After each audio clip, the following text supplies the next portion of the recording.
जय श्री राधे कृष्ण। आप सभी का हमारे YouTube चैनल पे बहुत बहुत स्वागत है। आइए आज आप सब जानेंगे अधिक मास पुरुषोत्तम मास वर्ष 2023 में कब से कब तक है और इस दौरान किन कार्यों को करना चाहिए, नहीं करना चाहिए, किन की पूजा करनी चाहिए, तो जानेंगे इन सबों के बारे में। और फिर इसके बाद सुनेंगे मले मास को पुरुषोत्तम मास बनने की कथा।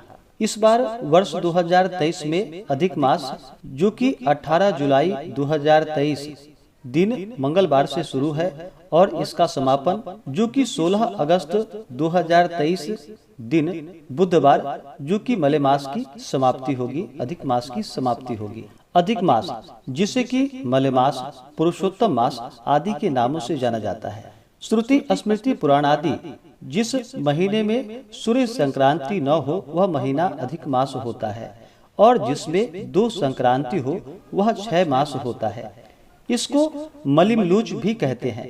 अधिक मास जो कि 32 महीने 16 दिन और 4 घड़ी के अंतर से आया करता है। लोक व्यवहार में अधिक मास के अधिक मास, मल मास, मलिमलूच मास और पुरुषोत्तम मास जो कि नाम से विख्यात है। पुरुषोत्तम मास जो कि भविष्योत्तर पुराण के अनुसार भगवान श्री कृष्ण ने कहा है कि इस व्रत के विषय में भगवान कृष्ण ने कहा था कि इसका फलदाता, भोक्ता और अधिष्ठाता सब कुछ मैं ही हूँ। इस कारण से इसका नाम पुरुषोत्तम है। इस महीने में केवल ईश्वर के उद्देश्य से जो व्रत, उपवास, स्नान, दान या पूजन आदि किए जाते हैं उनका अक्षय फल होता है और व्रती के संपूर्ण अनिष्ट नष्ट हो जाते हैं। इस महीने में दान, पुण्य या शरीर शोषण जो भी किया जाए उसका अक्षय फल होता है। यानी कि आप अधिक मास, मले मास में, पुरुषोत्तम मास में अगर पुण्य का काम करते हैं या पाप आदि का काम करते हैं तो उसका अक्षय फल प्राप्त होगा। यानी कि इस महीने में जहाँ तक हो सके पुण्य आदि का कार्य करना चाहिए, व्रत पूजन आदि का कार्य करना चाहिए। पाप आदि का काम बिल्कुल भी नहीं करना चाहिए। अगर इन सब को नहीं कर पाते हैं, व्रत आदि नहीं रख पाते हैं, यदि सामर्थ्य ना हो तो आप ब्राह्मण और साधुओं की सेवा जो कि सर्वोत्तम मानी गई है, इससे तीर्थ स्नान आदि के समान फल होता है। पुण्य के कामों में व्यय करने से धन क्षीण नहीं होता बल्कि बढ़ता है। जिस प्रकार अणु मात्र बीज के दान करने से वट जैसा दीर्घजीवी महान वृक्ष होता है, वैसे ही मलमास में दिया हुआ दान जो कि अधिक फल देता है। मलमास पुरुषोत्तम मास में विशेष प्रकार से प्रत्येक दिन जो कि गंगा नदी में स्नान करे, तीर्थों नदी आदि में स्नान करे, शुद्ध वस्त्र धारण करके जो कि प्रत्येक दिन भगवान सूर्य नारायण की पूजा करनी चाहिए, उन्हें अर्घ्य प्रदान करना चाहिए। उसके बाद इस दौरान भगवान विष्णु का, भगवान श्री कृष्ण का पूजन करने से जो कि अनंत फलों की प्राप्ति होती है। अधिक मास में फल प्राप्ति की कामना से किए जाने वाले प्रायः सभी काम वर्जित हैं और फल की आशा से रहित होकर करने से आवश्यक सब काम किए जा सकते हैं। यथा कुएं, बावली, तालाब और बाग आदि का आरंभ और प्रतिष्ठा, किसी भी प्रकार और किसी भी प्रयोजन के व्रतों का आरंभ, उत्सर्ग, उद्यापन, नव विवाहिता वधू का प्रवेश, पृथ्वी, हिरण्य और तुला आदि के महान दान, सोम यज्ञ और अष्टका श्राद्ध जिसके करने से पितृगण प्रसन्न हो, गौ का यथोचित दान, आग्रयन, यज्ञ विशेष, नवीन, अन्य से किए जाने वाले यज्ञ, देवव्रत, नील वृक्ष का विवाह, अतिपन्न, बालकों के नियत काल में न किए हुए संस्कार, देवताओं का स्थापन, देव प्रतिष्ठा, दीक्षा, मंत्र दीक्षा, मौजी, उपवीत, यज्ञोपवीत संस्कार, विवाह, मुंडन, पहले कभी न देखे हुए देव और तीर्थों का निरीक्षण, संन्यास, अग्नि परिग्रह, अग्नि का अस्थायी स्थापन,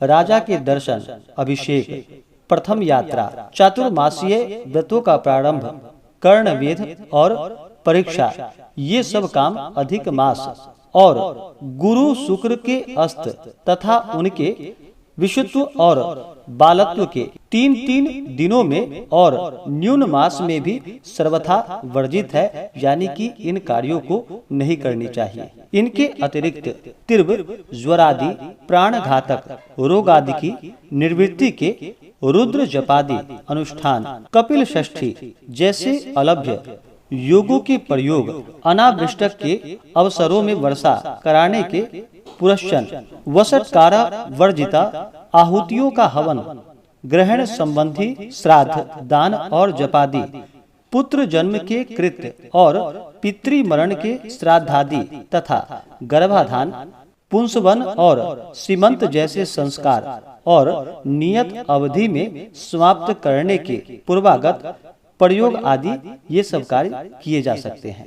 तो इस दौरान जहाँ तक हो सके प्रत्येक दिन स्नान करे, भगवान सूर्य नारायण का पूजन करे, अपने इष्ट देवता, कुल देवता आदि का पूजन करे। जो भी आप प्रत्येक दिन करते आते हैं, इन कार्यों को अवश्य ही करना चाहिए। इससे अक्षय फलों की प्राप्ति होती है। लेकिन नए कार्य अगर कुछ करना चाहते हो तो उन कार्यों को नहीं करना चाहिए। तो आइए अब सुनते हैं अधिक मास मल मास के पुरुषोत्तम मास बनने की पौराणिक कथा। तो बोलिए प्रेम से भगवान विष्णु की जय, माता लक्ष्मी की जय, भगवान श्री कृष्ण की जय, सर्वदेवी देवता की जय। पुराणों में अधिक मास यानी मलमास के पुरुषोत्तम मास बनने की बड़ी रोचक कथा है।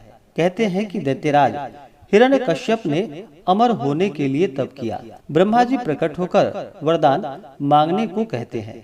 तो वह कहता है कि आपके बनाए किसी भी प्राणी से मेरी मृत्यु ना हो, न मनुष्य से और न पशु से, न दैत्य से और न देवताओं से, न भीतर मरू न बाहर मरू, न दिन में मरू न रात में, न आपके बनाए 12 माह में, न अस्त्र से मरू और न शस्त्र से, न पृथ्वी पर मरू न आकाश में, युद्ध में कोई भी मेरा सामना न कर सके। आपके बनाए हुए समस्त प्राणियों का मैं एक छत्र सम्राट हूँ। तब ब्रह्मा जी ने तथास्तु कह दिया। फिर जब हिरण्यकश्यपु के अत्याचार बढ़ गए और उसने कहा कि विष्णु का कोई भक्त धरती पर नहीं रहना चाहिए, तब श्री हरि की माया से उसका पुत्र भक्त प्रहलाद हुआ और उसकी जान बचाने के लिए प्रभु ने सबसे पहले 12 माह को 13 माह में बदलकर अधिक मास बनाया। इसके बाद उन्होंने नृसिंह अवतार लेकर शाम के समय देहरी पर अपने नाखूनों से उसका वध कर दिया। इसके बाद चूंकि हर चंद्र मास के लिए एक एक देवता निर्धारित हैं, परंतु इस अतिरिक्त मास का अधिपति बनने के लिए कोई भी देवता तैयार ना हुआ।